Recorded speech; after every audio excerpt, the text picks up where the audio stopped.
ሰበር ዜና ባሮክ የሚባል ባሮክ በቤተ ክርስቲያን የተደበቀ ሌባ ሞላጫ ሌባ እጅጉኑ ከብዙ አቅጣጫ ውዝግቦች እየገጠሙት ያሉት በሁለት ሐሳቦች ተከፍሎ እስካሁን መፍትሄ ያላገኘው ውዝግብ ደግሞ መቄዶንያ እጅጉኑ በሀገራችን ኢትዮጵያ ትልቅ የሚባል የእርዳታ ድርጅት ነው። ታዲያ ይህ ድርጅት ለረጅም ጊዜ ከሰዎች እርዳታን እየጠየቀ ገንዘቦችንም ከየአቅጣጫው እየተላኩለት እስካሁን ጊዜ ይህ ድርጅት መቆየት ችሏል። እንግዲህ ይህ ድርጅት ሰዎችን ገንዘብ ከመጠየቅና እርዳታን ከማሰባሰብ ራሱን ማውጣት አለበት። ይህም የሚሆነው የራሱን ስራዎች መስራት አለበት። ከዛንም መቄዶንያ ራሱን ችሎ መቆም ይችላል ሲሉ አንዳንድ ሰዎች ሲያስመለክቱ ታይቷል። ሌላኛው ደግሞ ከመቄዶንያ የተሰጠው ሐሳብ እንዲህ ይላል። እኛ ለረጅም ጊዜ በዚህ ቦታ አገልግለናል። ይህንንም ስናደርግ ደከመን፣ ሰለቸን፣ እጅጉንም እግራችን ሳለ እጅግ ደስ ብሎን ነው የምንሰራው ሲሉ ሐሳባቸውን የሰጡ ሲሆን በሌላኛው አቅጣጫ ደግሞ መቄዶንያ በዚህ ማሰባሰብ ጊዜ ላይ ያመጣቸው ሰዎች አንዳንድ ሰዎች ላይ ተቃውሞ እየደረሰ ሲሆን ያንንም የሚያስመለክት አንድ ቪዲዮ ተከታትለን የምንመለስ ይሆናል። ሰበር ዜና ባሮክ የሚባል ባሮክ በቤተ ክርስቲያን የተደበቀ ሌባ ሞላጫ ሌባ ሰበር ዜና ደርሶናል። ከቤተ ክርስቲያን ኮሚሽን እየወሰደ ከእርዳታ እየቀሸበ 2 ሚኒባስ ገዝቷል አሉ።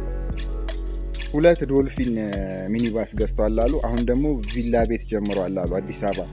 አንተ ሌባ! ሌሎችን መረጃዎች እያጣራንብህ ነው። ከገዳማትና ከቤተ ክርስቲያን የዘረፍከው ሌባ! 2 ሚኒባሶቹን ከየት አምጥተህ ነው የገዛው? አሁን ቪላ ቤት የምትሰራው በማን ብር ነው? ከየት አምጥተህ ነው የምትሰራው? እሱን እንግዲህ ቪዲዮን እንደተከታተላችሁት ነበረ። ብዙ ተቃውሞዎች፣ ብዙ ድጋፍ እንዲሁም ዝምታን ያዘለው የሰሞኑን ውዝግብና ለሁለት ተከፍሎ በሁለት አቅጣጫ የቃላት ውርውር የተበራከተበት የመቄዶንያ የእርዳታ ድርጅት ከሰሞኑን የተነሳው ውዝግብ ነበረ። አልበርድም ብሎ እስካሁንም በሁለት ሐሳቦች የቃላት ውርውር ተበራክቶበት መቀጠሉን እጅጉኑ በብዙ ሰዎች ዘንድ አግራሞትን የፈጠረ እና ትኩረቶችን ያገኘ ጉዳይ ሆኗል። ጉዳዩም ይህንን በመቄዶንያ እርዳታ ላይም አንድ እንቅስቃሴ ተጀምሯል። እሱም ዩቲዩብ ላይ በላይቭ በመገኘት የገንዘብ ድጋፍ ይደረጋል በማለት እንቅስቃሴውን በጀመሩበት ወቅትም እንዲሁም ለዚህ የሚደረጉም የማህበራዊ ሚዲያዎች ሰዎችን በማቅረብ ስራቸውን አቀላጥፎ መጀመራቸው የሚታወቅ ሲሆን በዚህ ላይም ደግሞ የተነሱ ተቃውሞችም እንዲሁም ደግሞ በማህበራዊ ሚዲያ ታዋቂ ናቸው ተብለው የመጡ ሰዎች አንዳንድ ሰዎች ላይ ተቃውሞ እየደረሰባቸው ይገኛል። እንግዲህ ለዛሬ ያዝንላችሁ መረጃ ይህንን ይመስል ነበረ። መረጃውን እስከ መጨረሻው ስለተከታተሉን እጅግ አድርገን ልናመሰግናችሁ እንወዳለን።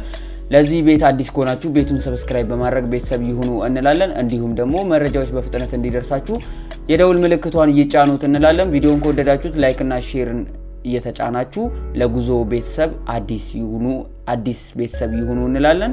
ለጉዞ ቤት አዲስ ቤተሰብ ይሁኑ እንላለን። በሌላ መረጃ እስክንገናኝ ድረስ ቸር ሰንብቱ።